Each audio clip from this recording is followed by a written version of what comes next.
Welcome to the Industrial IoT Spotlight, your number one spot for insight from industrial IoT thought leaders who are transforming businesses today. With your host, Eric Walenza.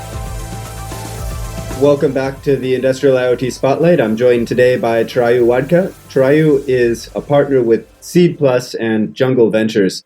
SeedPlus invests in deep technology startups out of Asia. They're based in Singapore, and Chirayu focuses on devices, IoT, network infrastructure, operating systems, Industry 4.0, basically everything that we like to dig into on the Industrial IoT Spotlight. So let's talk about a couple of your portfolio companies or companies that you're evaluating now that you're interested in. What's kind of in focus for you today? So we invested in a couple of companies so far in the IoT space. So one of them is interestingly started out thinking they would build, a smartwatch, and understood that, after taking some venture money, that it's not a great idea to actually build the whole thing out, and they rather just partner instead of using that money to market and buy inventory. So this company is called Cove IoT, and it's based out of Shenzhen, Singapore, Bangalore, and Geneva. And it's building a smart watch platform, right from the PCB design, the operating system, the firmware, as well as the application layer on top. And I think the belief here is that the way smartwatches have been thought about by Android, I'm not going to touch the Apple piece because that's a closed ecosystem, but on the Android side, a lot of the brands are reluctant to use Android because you have a certain requirement on the Android side that you need to comply with. And that really means you need to sort of have the Android logo pasted on top of watch faces and have them as digital products. I think where the world is moving, and this was shown by the Misfit folks and got acquired by Fossil, is there's an opportunity to build an ecosystem where brands actually have the choice to pick a player that could help them become smarter without actually forcing a change in the actual design of the watch. So keep your analog design, but change what happens on the mobile device. So that's really been their approach. So they have been offering their platform to the top brands in Asia. And we've been lucky to sort of attract investors from Switzerland who have now taken them into some of the top brands in Switzerland. So this is a company I'm really excited about because they're actually building something that's more than the hardware. They're building sort of the operating system and some of the use cases that are seriously, I would say, very, very contextual. An example would be their watch that they just launched in India a few weeks ago. I think it was in December with a large watch brand. It's one of the largest watch brands in Asia. It was around women's safety. So they picked on the women's safety problem and they figured that something needed to be done. And they have been able to nail it with this new watch. So yeah, that's sort of the first company that we've invested in. I am very excited about that. The second company that we've invested in is a company that's focused on incident management and the health of devices in the field on the enterprise side. So the insight here was the founder actually was the CTO of a large company, publicly listed company in the US. And his insight was when I was managing my fleet of enterprise devices, these were POS systems. There's a Cambrian explosion of radio types, operating systems, and different sort of, I would say, fragmentation of devices happening in the market because of the need of the hour, right? You need to have Bluetooth, you need to have Zigbee, you need to have Wi-Fi, NFC, and that has led to a lot of these devices actually being very bulky, multi-vendor, and extremely complex.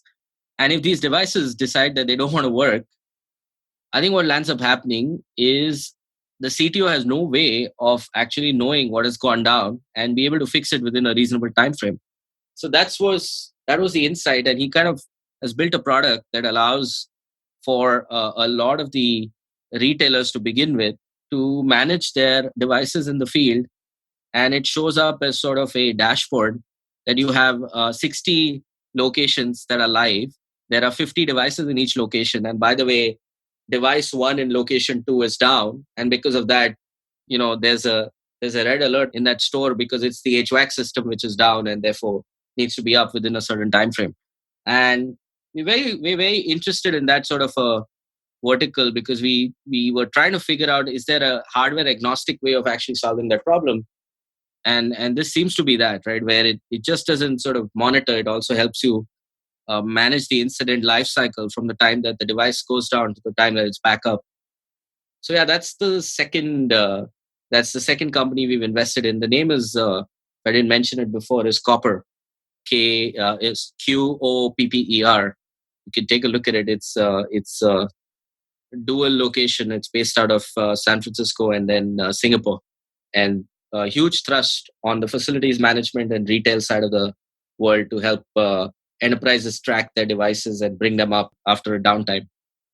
Interesting. I think this whole, let's say, general needs area around simplicity or providing simple interfaces and simple solutions in an environment that's growing increasingly complex. I think there's a lot of opportunity. It sounds like that's kind of what this company is, Cupper is tapping into, is providing a relatively simple solution to help manage the increasing complexity of these physical environments. Yeah, I mean, if you look at it, right, a facilities manager, for example, or even a retail store manager, they're getting hammered by their IT teams on new device types coming into their store every day. And for them to manage uptime of the whole store in terms of systems and capabilities, every time a new device is installed is critical. And for them to be able to reduce that risk of downtime, I mean, there are a lot of them who'd pay a lot of money for that. I was talking with a Canadian company that does, like, let's say, smart cement, right? So they embed sensors in concrete, so when it's drying, you can so you can manage the construction process, save a lot of time, also save raw material, and then now they're moving into more permanent solutions that are able to give indications around maintenance for the lifetime of the building. But one of the things that really struck me was the target market there is small contractors, right? Like mom and pop contractors that have a few employees. They might be 55 years old. They're not gonna, it's got to be a super simple interface.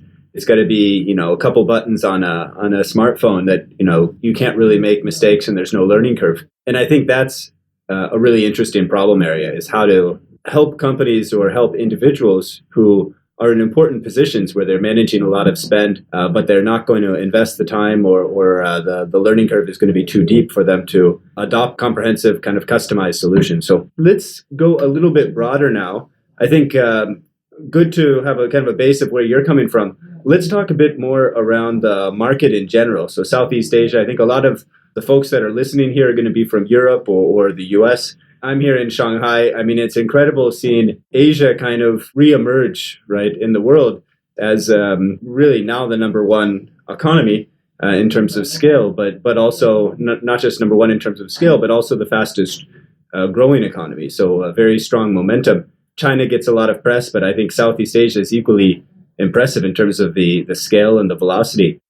What do you see down there that's most exciting in terms of markets? What are the markets in Southeast Asia that you're really excited about?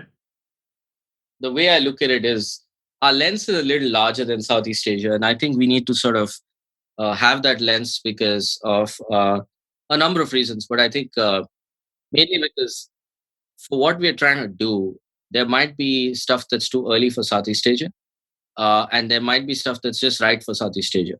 So the way I would look at the market is twofold. I think the first way of looking at the market is, if I'm building something that's for emerging markets, right? And if I were to look at an emerging market approach to life, I would say that Singapore is a great place to start something because you've got literally all of the emerging markets around you. I don't count China as emerging anymore because it's kind of gone past that.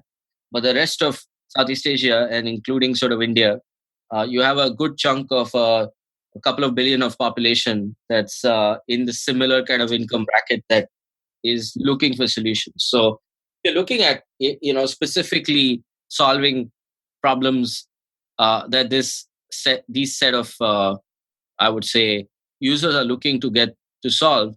I think I would sort of wear a different hat.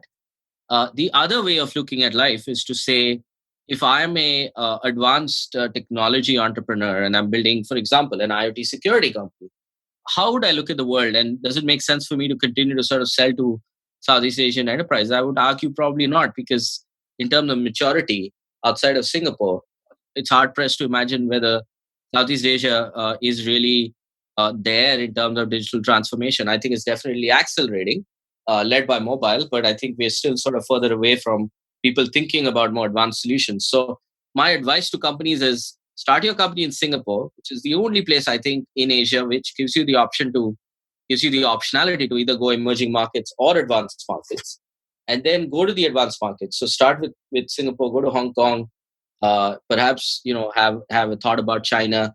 Then it would be Taiwan, Korea, Japan, and Australia, and that would be sort of the expansion strategy. So I don't know if I feel that it's necessary for us to have one approach to the companies that we see, but for sure, I mean, if you're building something that's low cost and built for the mass market, I think we're very interested in listening to them, because that's the bulk of the market here in this part of the world.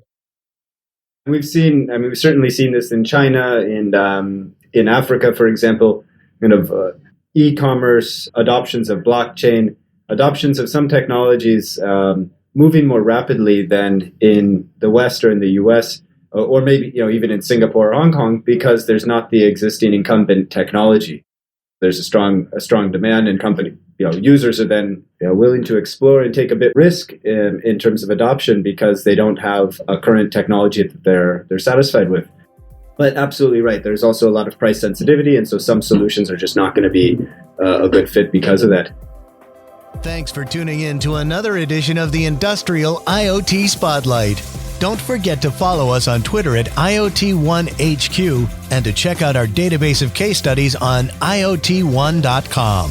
If you have unique insight or a project deployment story to share, we'd love to feature you on a future edition. Write us at eric.walenza@iot1.com.